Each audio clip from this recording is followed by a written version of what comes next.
শেখ হাসিনার পতনের পর অর্থাৎ 5 আগস্ট পরবর্তী সময়ে শেখ হাসিনার দোসর কিছু সাংবাদিকের গ্রেফতার নিয়ে প্রচুর আলোচনা সমালোচনা সে সময় থেকেই হয়েছে, সেটা এখনও চলছে। বর্তমান সরকার দায়িত্ব নেবার পর থেকেও এই আলাপটা নানা সময়ে নানাভাবে সামনে আসছে। আমি প্রতি মঙ্গলবার সরকারের হয়ে প্রেস ব্রিফিং করি, সেখানে প্রায় প্রতি সপ্তাহে এই প্রশ্নটা আসলে আসে। গতকালও এসেছিল।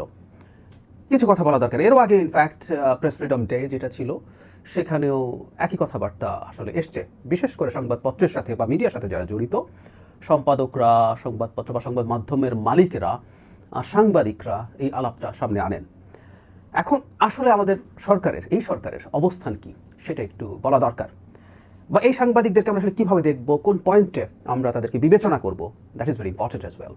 মজার ব্যাপার, গতকাল আমার প্রেস ব্রিফিংয়ের পর আমি যথেষ্ট ব্যাখ্যা করেছি, কিন্তু যেটা হয় কিছু কিছু বাক্য নিয়ে ফটো কার্ড তৈরি করা হয় এবং পরে হয়তো কোথাও সেটার লিঙ্ক দেওয়া হয়, কিন্তু ফটো কার্ডের ভিত্তিতে আমরা অনেক রকম মন্তব্য করে ফেলি। যে সাংবাদিকরা গ্রেফতার হয়েছেন, কেউ কেউ মনে করছেন তাদের প্রতি আমি অনেক হার্শ, কেউ কেউ মনে করছেন আমি একেবারেই ঠিক করেছি, ইত্যাদি ইত্যাদি। কিন্তু আসলে বক্তব্যটা কী ছিল আমি সেটা একটু আমার এই চ্যানেলেও ক্ল্যারিফাই করে রাখি, সো দ্যাট এটা অনেকের কাছে রিচ করতে পারে।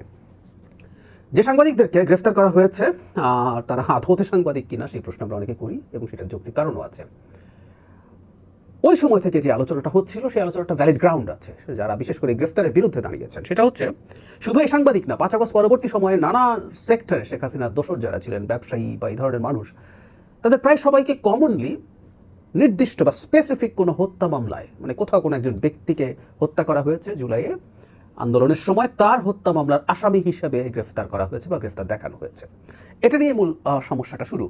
অনেক ব্যক্তি আছেন যাদের নানা রকম ক্রাইম আছে, সেটা থাকার পরও অনেকেই বা আমরা প্রায় সবাই বিশ্বাস করি যে এই অপরাধটা তিনি কি অন্তত করেননি। ফলে যে মামলাটা হলো সেই মামলাটা হওয়ার বিরুদ্ধে আলাপ হয়েছে, এবং এই ধরনের মামলা করার মাধ্যমে আদতে এই বিচার প্রক্রিয়াটাকে প্রশ্নের মুখে ফেলা হচ্ছে কিনা সেই আলাপটা ক্রমাগত চলেছে। আমার নিজের অবস্থানের কথাও বলেছি। এখন যে সাংবাদিকরা এসছে তাদের প্রসঙ্গে যদি বলি, আমি একটা বাক্য গতকাল ব্যবহার করেছি, অনেকে সেটা নিয়ে খুবই খবুসমা প্রকাশ করেছে, এটা আমার ব্যক্তিগত মতামত। যেই সাংবাদিকদেরকে গ্রেফতার করা হয়েছে এবং তাদেরকে খুনের মতো অপরাধে, স্পেসিফিক খুনের মতো অপরাধে অভিযোগে গ্রেফতার করা হয়েছে, আমি বলেছি যে এদের কারো কারো অপরাধ খুনের চেয়েও বড়। আমি কথাটা ব্যক্তিগতভাবে বিশ্বাস করি। কারণ তারা যদি শেখ হাসিনা তার এন্টায়ার শাসনামলে এবং শেষে জুলাইতে অগস্টে যে মানবতা বিরোধী অপরাধ করেছে, মানে অনেকে আমরা গণহত্যা শব্দটা ব্যবহার করি, শেখ হাসিনা যে অপরাধ করেছে কোনোটা আসলে জেনোসাইড বলতে ইন্টারন্যাশনাল যে ডেফিনেশন আছে সেটার সাথে ম্যাচ করে না, রাদার এটা ক্রাইম অ্যাগেন্স্ট হিউম্যানিটি বা মানবতা বিরোধী অপরাধের সাথে এটাকে রিলেট করা যায়, এবং তার বিচার হচ্ছে আসলে ওই পয়েন্ট। এই জন্যই আইসিটিতে এই বিচার করছি আমরা। সো তার মানবতা বিরোধী অপরাধের ক্ষেত্রে সম্মতি উৎপাদন করা, এই ধরনের রোল এই সাংবাদিকরা বা তাদের কিছু সংবাদ মাধ্যম প্লে করেছে বলে আমি মনে করি। তাতে ক্রাইম অ্যাগেন্স্ট হিউম্যানিটি একটা পেটি ক্রাইমের চাইতে, পেটি কিলিং মানে হোমিসাইডের সাথে তুলনা করা ঠিক না। ক্রাইম অ্যাগেন্স্ট হিউম্যানিটি আর অনেক বড় অপরাধ। সেই কারণে আমি বলছি এদের কেউ কেউ খুনের চাইতে বড় অপরাধ করেছেন।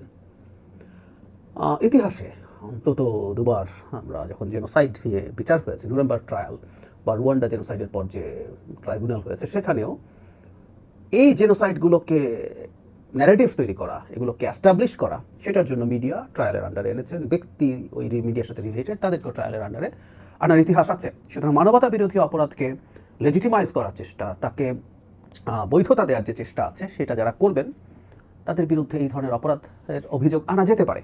তারা সেটা তাদেরকে কনভিক্ট করা যাবে কি না সেটা আরেক আলোচনা, সেটা বিচারিক ব্যাপার। সুতরাং আমার ব্যক্তিগত মত, কারো কারো অপরাধ এর চেয়েও বড় যদি তারা এই ধরনের অপরাধ মানে ক্রাইম অ্যাগেন্স্ট হিউম্যানিটির সাথে যুক্ত থাকেন। কিন্তু এখানে একটা কিন্তু আছে, সেটা হলো একটা বিচার যখন হবে, একটা আদালত যখন একটা কেস করবে, আদালতে কেউ যখন কেস করবে, সেটা সারবস্তু থাকতে হবে।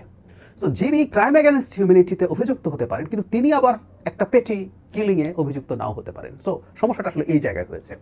এই সাংবাদিকদেরকেও আদতে ওই ধরনের খুনের মামলায় আসামি করা হয়েছে এবং আটক রাখা হয়েছে। এটা নিয়েই শোরগোল, এবং এটার মাধ্যমেই আসলে বিচারিক প্রক্রিয়া নিয়ে প্রশ্ন ওঠার অবকাশ তৈরি হয়েছে।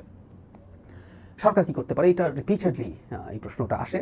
আমি নিজে তথ্য মন্ত্রণালয়ের সাথে সংযুক্ত আছি, এমনকি মাননীয় প্রধানমন্ত্রী যখন নিউজ পেপার ওনার্স অ্যাসোসিয়েশন বা নোয়াবের প্রতিনিধিদের সাথে যখন কথা বলেন, সেই কথা বলার সময়ও এই আলাপটা তারা সম্পাদক মালিক পক্ষ তুলেছেন, এবং মাননীয় প্রধানমন্ত্রী সেটা তালিকা চেয়েছেন, এবং তিনি এই ব্যাপারে সরকারের পক্ষে যতটা সম্ভব সেটা করবেন। এই কথাটা বলার কারণ আছে, এনারা একটা বিচারিক প্রক্রিয়ার মধ্যে আছেন। এই বিচারিক প্রক্রিয়ার মধ্যে যখন থাকেন, এখানে বিচার বিভাগের ইনভলভমেন্ট আছে। সরকার চাইলেই মামলা তুলে ফেলা বা তাদেরকে মুক্তি দেওয়া এগুলো এত সহজ না।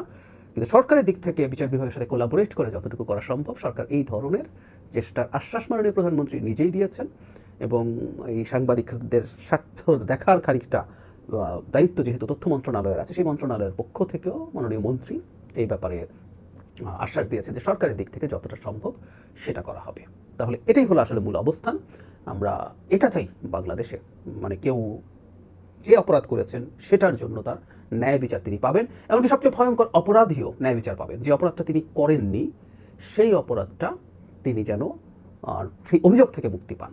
আর আরেকটা আলাপ আসলে হচ্ছে, সেটা হলো যে অভিযোগ মুক্তিরও আগে তাদের অন্তত জামিনের ব্যাপারে কথাবার্তা চলে, সেগুলো যদি আদালত সন্তুষ্ট হয় সেটা তারা পেতে পারেন। এই ধরনের আলোচনা আছে এবং সরকার এই সব ক্ষেত্রে এটাকে ফ্যাসিলিটেট করার চেষ্টা করবে। আমার বটম লাইন আসলে এটাই, সেটা হচ্ছে তাদের বিরুদ্ধে যে স্পেসিফিক খুনের অভিযোগ আনা হয়েছে, এই অভিযোগগুলো নিয়েই মানুষের সমালোচনা আছে এবং এই সমালোচনা যৌক্তিকও। সেটার ভিত্তিতেই আসলে চিন্তা বা ব্যবস্থা করা চেষ্টা সরকার করবে। কিন্তু আমি ব্যক্তিগতভাবে আবারও বলছি, আমি মনে করি একটা খুনের চাইতে কারো কারো অপরাধ, তারা কেউ এই শেখ হাসিনার এই দানবীয় হয়ে ওঠার যে প্রবণতা হয়েছে, বর্বর হয়ে ওঠার যে প্রবণতা হয়েছে, ফ্যাসিস্ট থেকে ক্রমাগত মাফিয়া হয়ে উঠেছেন, যে মানুষকে ইন এনি ফর্ম, মানে ক্রাইম এগেন্স্ট হিউম্যানিটি বা মানবতাবিরোধী অপরাধের মাধ্যমে মানুষকে দমন করে যে ক্ষমতায় থেকেছেন, তার ন্যারেটিভ তৈরি করেছেন অনেকে। এবং সেই সহযোগী হওয়া বিচারযোগ্য বলে আমি ব্যক্তিগতভাবে মনে করি। এবং এই কারণেই তাদের একটা পেটে খুনের চাইতে তাদের অপরাধ অনেক অনেক বেশি।